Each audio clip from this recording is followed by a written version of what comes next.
नमस्कार दोस्तों, मैं सुशांत कुमार प्रोस्टी आप लोगों को स्वागत करता हूं टेकी थॉट के एपिसोड नंबर 64 में। वैसे आज का पहला न्यूज़ है कि गार्मिन ने फिटनेस वेरेबल मार्केट में एक इंटरेस्टिंग एंट्री मारी है अपने पहले स्क्रीन फ्री फिटनेस ट्रैकर सियर का स्मार्ट बैंड के साथ। सबसे खास बात यह है कि एडवांस्ड फिटनेस और वेलनेस फीचर्स एक्सेस करने के लिए आपको कोई सब्सक्रिप्शन नहीं लेना पड़ेगा।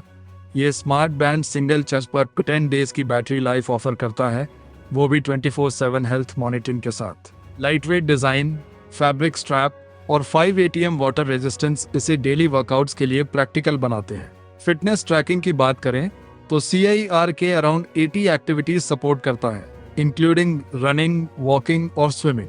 साथ ही sleep, VO2 max, HRV status, blood oxygen, stress और स्किन टेम्परेचर जैसे इंपॉर्टेंट हेल्थ मैट्रिक्स भी ट्रैक होते हैं। गार्मिन का पॉपुलर बॉडी बैटरी फीचर भी अवेलेबल है। प्राइस रखी गई है $199.99 और मल्टीपल स्टाइलिश कलर ऑप्शंस भी मिलते हैं। ओके, नेक्स्ट सेकंड न्यूज है कि सैमसंग ने लैपटॉप डिस्प्ले टेक्नोलॉजी में एक बड़ा अपग्रेड इंट्रोड्यूस किया है। कंपनी का नया टैंडम OLED पैनल रीसा का latest display HDR true black 1400 certification achieve कर वाला है।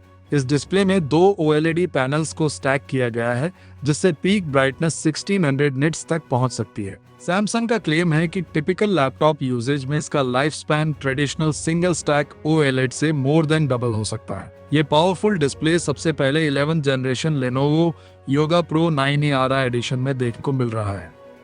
इसमें 16 इंच टच स्क्रीन, 3.2 के रेजोल्यूशन और 120 हर्ट्ज रिफ्रेश रेट दिया गया है। परफॉर्मेंस के लिए इंटेल कोर अल्ट्रा 7 या 9 प्रोसेसर के साथ NVIDIA GeForce RTX 5050 या 5060 GPU ऑप्शंस मिलते हैं।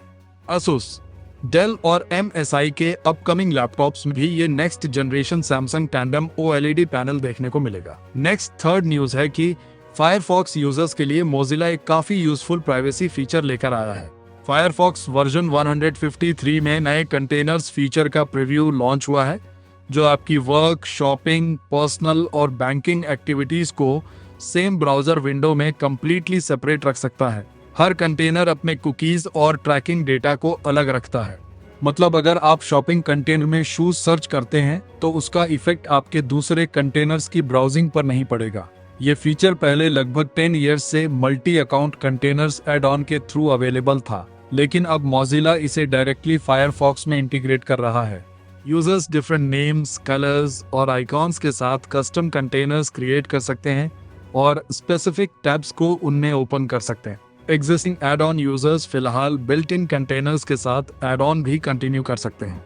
मोजिला फ्यूचर अपडेट्स में इसे और पावरफुल बनाने की प्लानिंग कर रहा है। ओके, फोर्थ न्यूज है कि एप्पल के हाइड माई ईमेल फीचर को लेकर एक सीरियस प्राइवेसी कंट्रोवर्सी सामने आई है। रिपोर्ट्स के मुताबिक एक वल्नरेबिलिटी की वजह से यूजर्स का रियल ईमेल एड्रेस रिवील किया जा सकता था, जबकि फीचर का मेन पर्पस ही आइडेंटिटी को हिडन रखना है।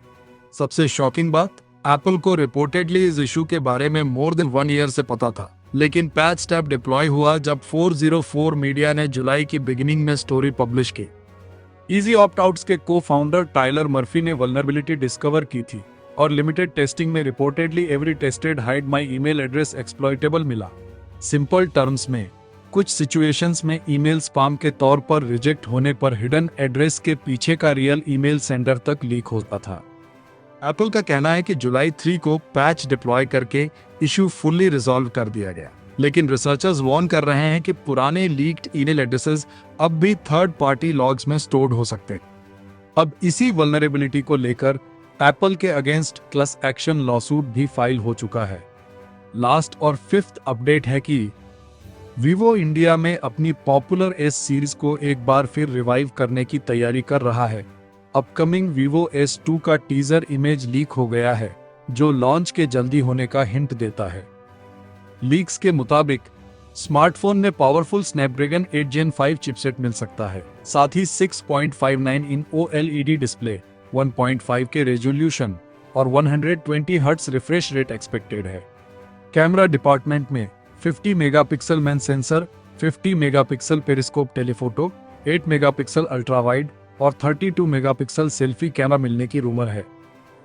बैटरी कैपेसिटी 7000 mAh से ज्यादा हो सकती है जिसके साथ 80 what wired charging, wireless charging और रिवर्स वायरलेस चार्जिंग सपोर्ट भी एक्सपेक्टेड है।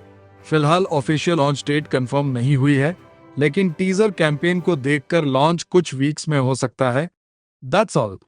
आज का न्यूज़ इतना था। अगर आपको ये न्यूज़ पसंद आया तो आप इस वीडियो को लाइक और शेयर कर दीजिए और इसके साथ इस चैनल को सब्सक्राइब करना मत भूलिए। नमस्कार।